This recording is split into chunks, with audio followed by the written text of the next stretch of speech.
এটা হত্যাৰ গোচৰত অভিযুক্ত আপুনি। এটা গধূলিত বৰ নিৰ্দয়ভাৱে আপুনি হত্যা কৰিছিল মোক। কাঢ়ি লৈছিল ধপধপনিবোৰ, টুকুৰা টুকুৰ কৰিছিল নিৰ্দোষ কলিজাটোক। ধাৰা ৩০২ যাৱজ্জীৱন কাৰাদণ্ডৰে দণ্ডিত কৰা হ'ব আপোনাক। মোৰ চহৰত গৃহবন্দী হ'ব আপুনি জামিনবিহীনভাৱে। আপুনি চিৰস্থায়ী হ'ব লাগিব মোৰ ভালপোৱাৰ কাৰাগাৰত।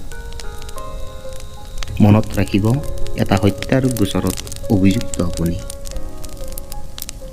সিদিনা জালুকবাৰীলৈ আহিছিল নেকি দীঘলী পুখুৰী পাৰলৈ?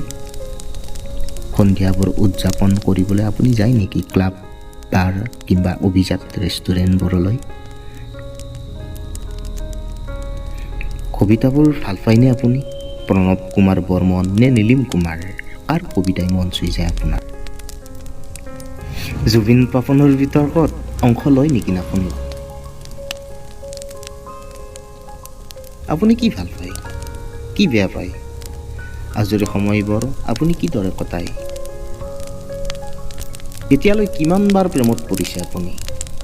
এতিয়ালৈ কিমানজনক হত্যা কৰিছে আপুনি? মাৰাথান জেৰাত উপস্থিতি হ'বই লাগিব আপুনি। মনত ৰাখিব, এটা হত্যাৰ গোচৰত অভিযুক্ত আপুনি।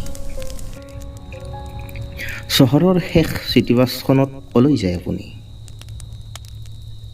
সেন্দুৰীয়া ফাগুনে কি কয় আপোনাক? শীতৰ বেকাৰতজনীৰ সৈতে আপোনাৰ কিহৰ গোপন আলাপ? বৰষুণত তিতেনে আপুনি? ফুটপাতৰ 10 টকীয়া চাহকাপত তৃপ্তি পায়নে আপুনি? বহু প্ৰশ্ন আছে আপোনালৈ, উত্তৰ দিবলৈ বাধ্য হ'ব আপুনিও।